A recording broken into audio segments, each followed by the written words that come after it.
Lately, you've been working with domain and range of graphs, and now we're going to apply the domain and range to a word problem or a realistic scenario. So we're going to start thinking about what is a reasonable domain and range, or put in other terms, what's a realistic domain and range for the situation that you're reading about.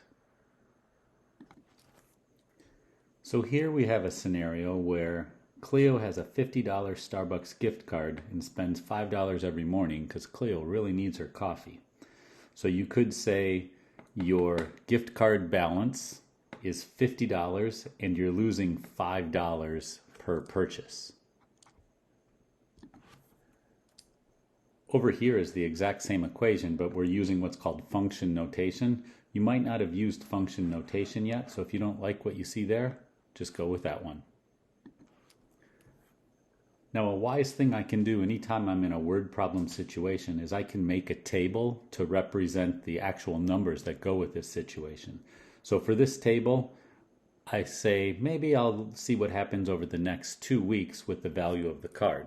And I'm just going to plug these input values into this equation to see what the value is on the output. So far I'm to the 8th day of using the card and we're down to $10. Let's see what happens at 10 days.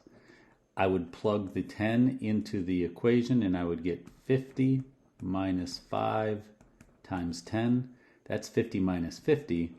On day 10 we're down to a balance of 0. Now if I were to go into day 12, that would be 50 minus 5 times 12, which is really 50 minus 60, which means that's negative 10.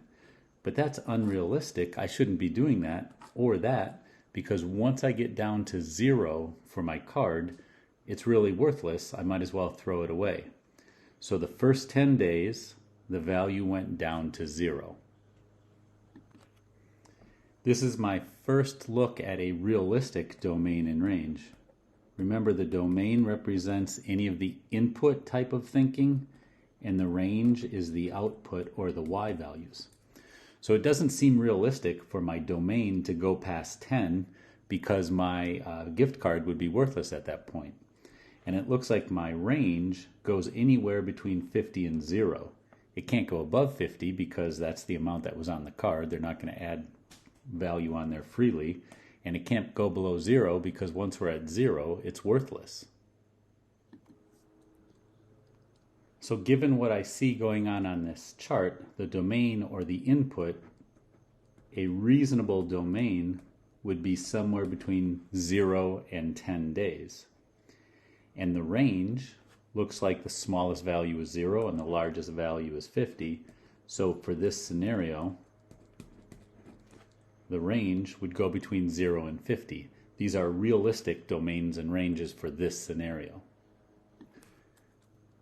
If I chose to look at this situation like a graph, there's my y-intercept, there's my slope. I could plot my y-intercept, and doing the slope, counting the slope in this case might be a little bit rough. So you could choose to just plot another point. For example, 4, 30. You would put that on the coordinate grid and you would connect them. But anyway, when you look at this graph, in theory, the graph goes on forever in this direction and this direction, but those are the areas that are unrealistic.